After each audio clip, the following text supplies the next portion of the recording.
stories, and everything he said is true. About being a dog and Coach Carpenter. I'm doing what I do today because of Coach Carpenter. I'll tell you right now.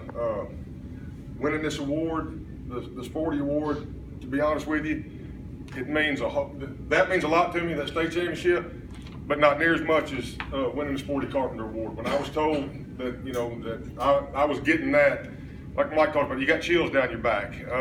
And my wife will tell you sometimes I get kind of emotional, and I had a tear come in my eye when I was told I was getting that award. Coach Carpenter was a dad to us.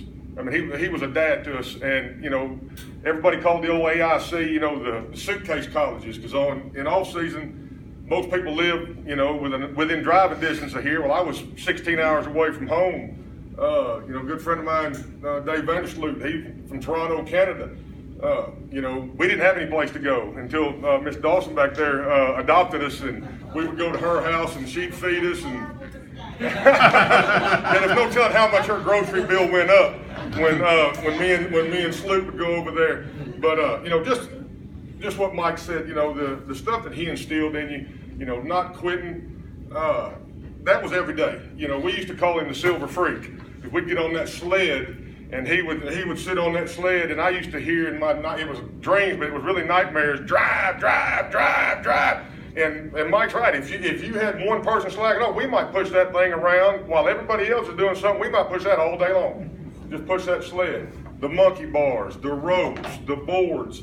The bag, those 200-pound bags. It seems like on the boards. You're driving those things every day. You did stuff like that. But it was the off the field stuff to me that Coach Carpenter. You could walk into his office anytime, sit and talk with him. Not about football, just about life. Baby, how you doing? What's going on in your life? How are your parents? How's your family or whatever? And, I was fortunate. I knew Sporty since I was about that tall. And it was just an honor.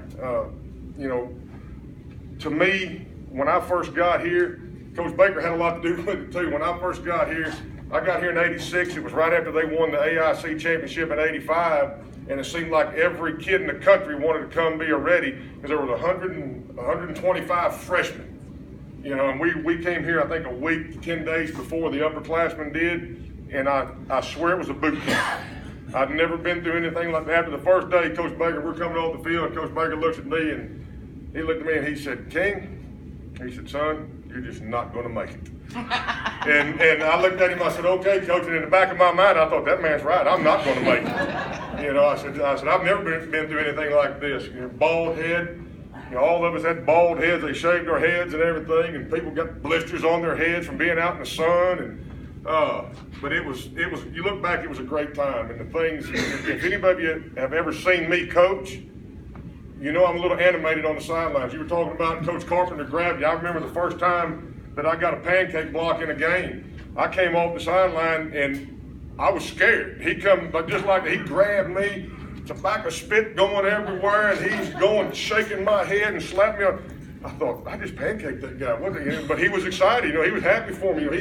And I try to do the same thing. If you ever see me coach, I'm the same way. I mean, when especially in that championship game, I think Chris has got a picture of it when we scored the final touchdown. The look on my face, and I ran. I should have got a penalty because I'm out of the coach. I'm down about the 10-yard line with my quarterback, and I got him by the helmet, and I'm shaking him. I knew that was pretty much the nail in the coffin. But again, it's those things that I learned from Coach Carpenter. Mike told a story. My freshman year, we're not having a very good season, and we got some big freshman linemen. And Coach Carpenter kept telling us, "Hey guys, you have a good week. I'm gonna get you in there. We're gonna get you in there. You're gonna start this next week." Well, to come around, we'd get a snap or two here every once in a while, and me and Sloop go into his office one afternoon, and we just got together. We're just going to go in and ask him, why aren't we playing? Well, we walk in there, and of course, everyone been in Coach's office. He's sitting back there, he's got his platoon under his desk, and might have a little dribble on his shirt right here where he's got to the back. And we just asked him, said, "Coach, why aren't we playing?" And in typical Coach Carpenter fashion, he got that old raspy voice. He said, "Boys," he said, "I'm going to redshirt you too." I said, "Coach, that's fine. I wish you'd have told us that, 3 months ago." He said, "Hell, Beefy." he said, if I'd have told you that, he said, you got fat and lazy worse than you already are. And I said, thanks, Coach. And he goes, besides, you two's about as useful as kids on a borehole to me right now. Now, if that doesn't make you, if that doesn't make you feel about that, but you knew that he had great plans for you. He knew that you knew where you stood. You knew that he loved you and would do anything for you. Talking about everybody else would leave in the spring or something, and the guys that were here from a long way off. I can remember Coach coming by. He would give us little meal vouchers to Bowens out there, at the buffet.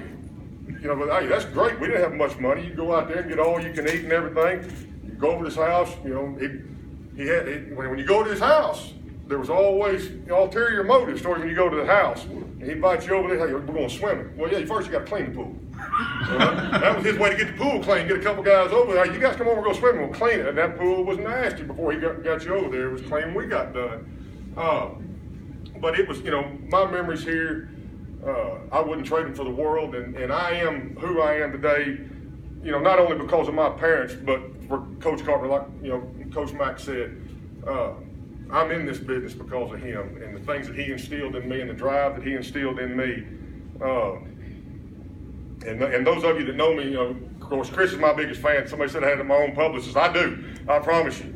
If I need anything put on, out there, I call Chris. Of course, he's already done it. Hey, Coach, I saw you did it. Yeah, okay.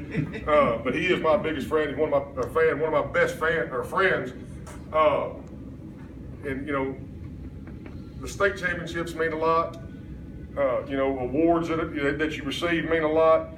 But Mike mentioned something, and to me, the most important thing in coaching is when I have a kid that comes back, and I've been in it 23 years, when I have a young man that comes back to me and said, Coach, you made a difference in my life. I'm glad that you did this.